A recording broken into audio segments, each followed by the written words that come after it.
दोस्तों, जो लोग गवर्नमेंट एग्ज़ाम कंपटीशन की तैयारी या अपने लक्ष्य को प्राप्त करने के लिए झंझोर मेहनत करने में लगे हुए हैं, मैं उनका हार्दिक स्वागत करता हूं। आज हम पढ़ेंगे ग्रंथियां। पहली ग्रंथि है बहिर्स्रावी ग्रंथि। 3 प्रकार की ग्रंथियां होती हैं: बहिर्स्रावी, अंतःस्रावी और मिश्रित ग्रंथि। बहिर्स्रावी ग्रंथि में एंजाइम का स्रावण होता है और ये नलका युक्त होती है। कैसी होती है? नलका युक्त। तो मैं यहीं ये नलका बना देता हूँ, नलका युक्त होती है। ठीक है। आपने कभी अपने घर पे पानी की पाइपलाइन देखी होगी। पानी की पाइपलाइन टंकी में जाती है। इसी प्रकार बहिर्स्रावी ग्रंथि हमारी कुछ विशेष अंगों से निकलती है, कुछ विशेष अंगों के पास जाती है। दूसरी ग्रंथि है अंतःस्रावी ग्रंथि। ये हार्मोन्स का स्रावण करती हैं और ये नलका विहीन होती हैं। नलका विहीन मतलब कैसे? आपके घर में कभी बारिश हुई होगी तो कोई पाइपलाइन के माध्यम से होती है क्या? नहीं होती है, वो डायरेक्ट आपकी छत पे गिरती है। वैसे ही हमारे शरीर में कुछ हार्मोन्स जो हैं वो सीधे ब्लड में डाले जाते हैं। आपने कभी डॉक्टर को देखा होगा जो हमें इंजेक्शन लगाता है। जैसे हमारे सर में दर्द है तो हमारे सर में इंजेक्शन नहीं लगाने के बदले हमारे हाथ में इंजेक्शन लगाता है। कारण क्या है? यही अंतःस्रावी ग्रंथियां। इंजेक्शन कहीं भी लगाओ, पूरी बॉडी का इलाज ये करती हैं। तीसरी है मिश्रित ग्रंथि। जैसे नाम से ही स्पष्ट हो रहा है, इसमें दोनों ग्रंथियों के लक्षण पाए जाते हैं। ये हार्मोन्स भी स्रावित करती हैं और एंजाइम्स भी। ये तो हो गई इनकी कहानी। अब आपको ये समझना जरूरी है एंजाइम्स और हार्मोन्स में क्या अंतर होता है, क्योंकि क्वेश्चन यहां से डायरेक्ट आएगा। ठीक है, अब हम समझते हैं एंजाइम्स को। एंजाइम्स और हार्मोन्स को समझने से पहले आप मुझे 2 क्वेश्चन का आंसर दीजिए। पहला, एंजाइम्स और हार्मोन्स कौन कौन सी ग्रंथियों में बनते हैं, बताइए। ये एंजाइम्स हैं, ये एक्सोक्राइन ग्लैंड में बनते हैं। कौन सी ग्लैंड में? एक्सोक्राइन ग्लैंड्स में, अर्थात बहिर्स्रावी ग्रंथि में। और हार्मोन्स जो है वो एंडोक्राइन ग्लैंड में बनते हैं। देखिए नाम से एक्सो मतलब बहिर्स्रावी ग्रंथि और एंडोक्राइन ग्लैंड मतलब अंतःस्रावी ग्रंथि। जैसे बारिश हो रही, एंडोक्राइन। आपके घर पर नल का पानी जा रहा है, ये एक्सोक्राइन ग्लैंड। तो आप सोचो हमारे घर की जो, आप ऐसे सोचना, हमारे घर की जो नल की टंकी है उससे पूरे घर में जो पानी सप्लाई हो रहा है वो पानी को नहीं, एंजाइम का सप्लाई कर रही है। आप अपने दिमाग में ये बात फिट कर लो और आज से 1-2 दिन तक यही बात सोचते रहना, तो आपके परमानेंट मेमोरी में ये चली जाएगी। और आजकल बारिश का मौसम चल रहा है, तो बारिश में जो पानी बरसना, सोचना ये पानी नहीं है, बारिश का पानी नहीं है, हार्मोन्स है। ये डायरेक्ट हमारे, जैसे हार्मोन्स हमारे ब्लड में डायरेक्ट आते हैं, किसी नली के माध्यम से नहीं आते, वैसे ही बारिश का पानी डायरेक्ट आता है। आपकी परमानेंट मेमोरी में सेव हो चुका है। ठीक है। अब समझते हैं कि ये एंजाइम्स जो होते हैं, जो हम समझ रहे हैं कि नल की टंकी के पानी में हैं, वो किससे बनते हैं? वो प्रोटीन से बनते हैं। उनका लगभग हिस्सा प्रोटीन से बना होता है। और हार्मोन्स प्रोटीन से भी बनते हैं, कार्ब से भी बनते हैं, वसा से भी बनते हैं, स्टेरॉयड से भी बनते हैं। ठीक है। अच्छा, स्टेरॉयड से बनने वाले हार्मोन्स बताइए आप। जो टेस्टोस्टेरोन हार्मोन है हमारे मेल्स के लिए, कोई बच्चा 12, 13 या 14 साल का होता है तो उसके शरीर में जो परिवर्तन होना चालू हो जाता है वो स्टेरॉयड हार्मोन की वजह से ही होता है। कैसा परिवर्तन होता है? लड़कों में दाढ़ी बाल आ जाना, आवाज़ भारी होना, शरीर पे मुहासे होना, तेलीय ग्रंथियां एक्टिव होना, एक स्टेरॉयड हार्मोन्स की वजह से होता है। ठीक है। अब ये बताइए, ये एंजाइम्स जो हैं कहाँ कार्य करते हैं? जिन ग्रंथियों से निकलते हैं वहीं काम करते हैं।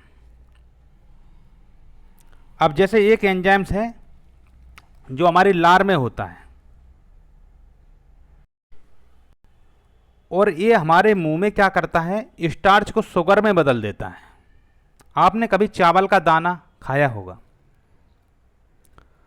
चावल का दाना खाया होगा या आलू खाते ही आपका मुंह में थोड़ा थोड़ा मीठा लगने लगता है, वो इसी के कारण होता है, लाइपेज ए अमाइलेज एंजाइम की वजह से। और एक बात बताइए, लार आपकी कहाँ निकलती है, मुंह में निकलती है, काम कहाँ करती है, मुंह में ही तो काम करती है, जीभ भी तो मुंह में ही होती है, तो मुंह में ही स्वाद देती है। तो ऐसे समझिए एंजाइम कहाँ काम करते हैं, आपके जहाँ ये निकलते हैं, जबकि जो हार्मोन्स हैं ये काफ़ी दूरी पे जाके काम करते हैं। जैसे हाइपोथैलेमस से निकलने वाला जीएनआरएच हार्मोन है, वो पिट्यूटरी ग्लैंड को मैसेज दे रहा है। पिट्यूटरी ग्लैंड से निकलने वाला जो हार्मोन्स है, दो हार्मोन्स एफएसएच और एलएच, दो हार्मोन्स हैं जो पिट्यूटरी ग्लैंड से निकलते हैं, और ये ओवरी में जाके महिला की ओवरी को संकेत देते हैं। हमने पिछले वीडियो में पढ़ाया है, ये पूरा विस्तृत पढ़ाया है आपको, तो पिछला वीडियो जरूर देखें।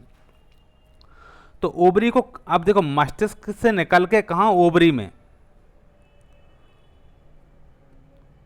ये संदेश इतनी दूरी पे देते हैं, इसलिए आप ये समझिए, इसलिए ये जो हार्मोन है इन्हें बोलते हैं हम अंतःस्रावी हार्मोन। मतलब ये ब्लड में अपना हार्मोन्स छोड़ते हैं और ब्लड हमारी पूरी बॉडी को कवर करता है। अब हमने ये तो समझ लिया है कि ये काम कहाँ करते हैं, अब ये समझना है कि काम कहाँ करते हैं, वो तो समझ लिया, काम क्या करते हैं वो समझना बहुत ज़रूरी है।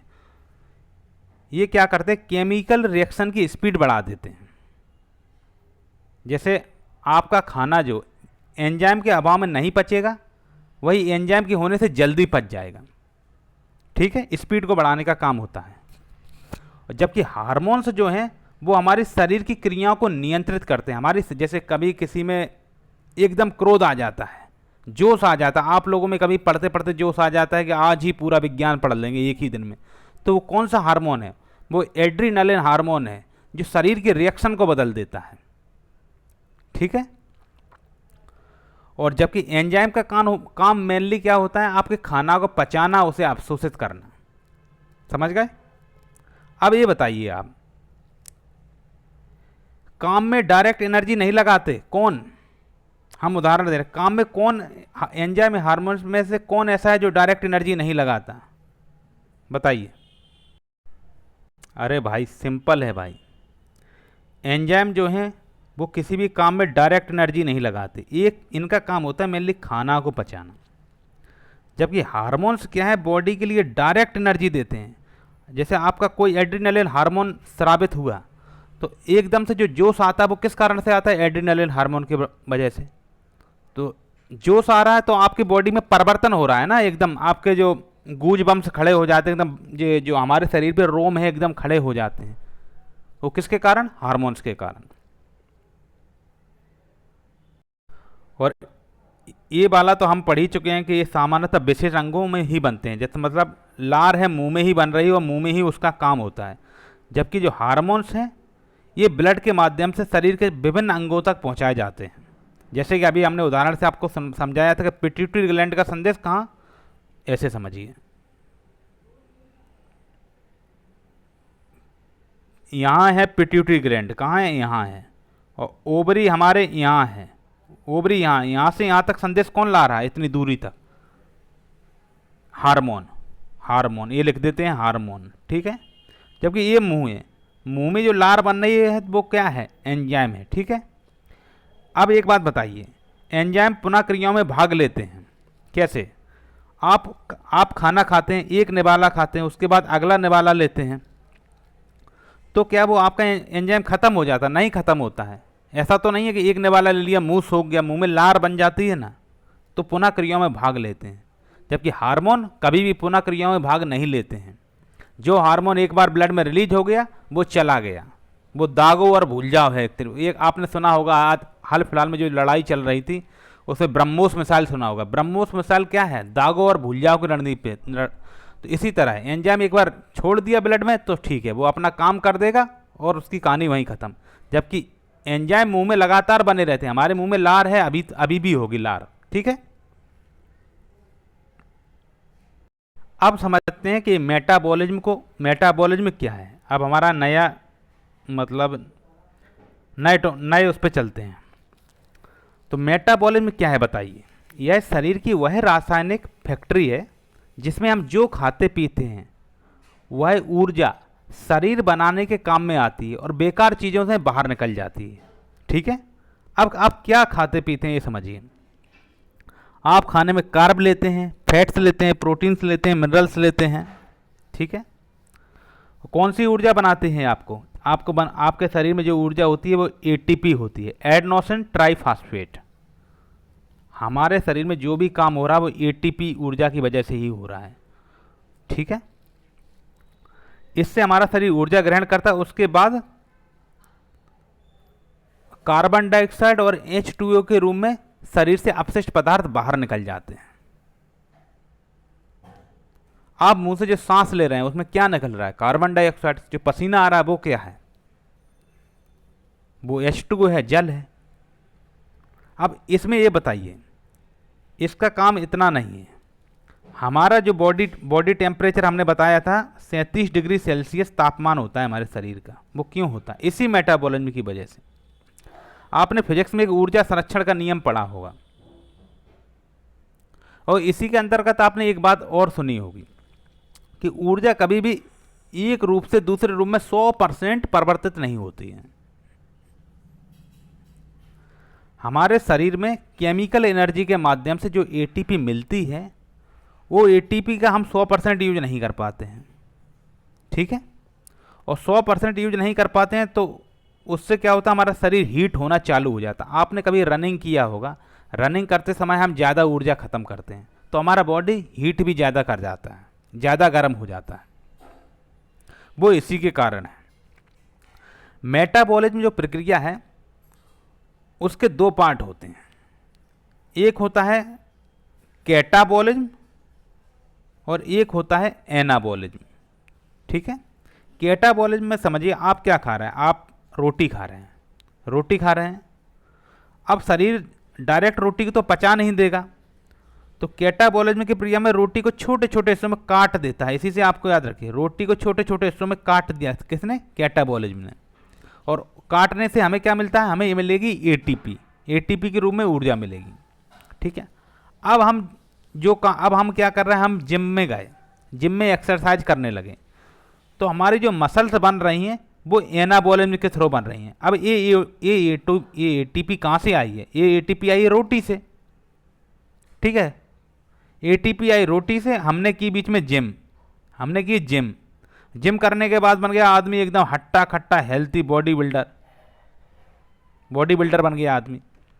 ये जो बॉडी बिल्डर बन रहा है ना जिम से, वो एनाबॉलिज्म की वजह से, मतलब मसल्स बन रही हैं। तो इसमें चीज़ें टूटती हैं, इसमें चीज़ें जुड़ती हैं। ठीक है। उम्मीद है आपको समझ में आया होगा। अब हमने समझ लिया है इतना सिस्टम।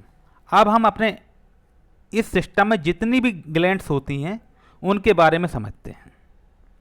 ये देखिए, अभी हमने आपको बताया था ये हाइपोथैलेमस के बारे में जो GnRH हार्मोन छोड़ रहा था। ये रही पिट्यूटरी ग्लैंड। देखिए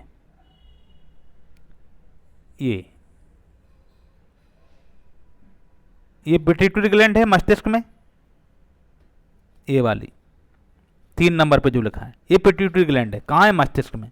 यहीं से FSH और LH हार्मोन कहाँ जा रहा है? तो कौन जा रहा है? हार्मोन जा रहा है। कैसे जा रहा है? ब्लड के माध्यम से। शरीर में जो रक्त है उसके माध्यम से जाता है। ठीक है। तो इस सिस्टम में जो हमारा जो ग्लैंड्स हैं, इस सिस्टम में कौन कौन सी ग्रंथियां काम करती हैं उन्हें समझते हैं। एक है हाइपोथैलेमस, ये पीनियल ग्लैंड, ये pituitary gland, thyroid gland, thymus gland, adrenal gland, pancreas gland, ovary gland और टेस्टिज ग्लैंड। ठीक है। अब हम इन्हें याद करते हैं। एक बार अपने साथ हुई घटना के बारे में हम बताते हैं। एक बार मैं चाय की दुकान पर गया और मैंने चाय वाले भैया से बोला, hi please pass the tea and perfect omelette taste. चाय वाले भैया चौंक गए, जैसे कि आप चौंक रहे हैं। इसका मतलब क्या है? तो आप ऐसा कीजिए, अपना, उम्मीद है कि आप पेन पेपर लेके बैठे होंगे, तो आप इस बात को लिख लीजिए। किसको? इसको।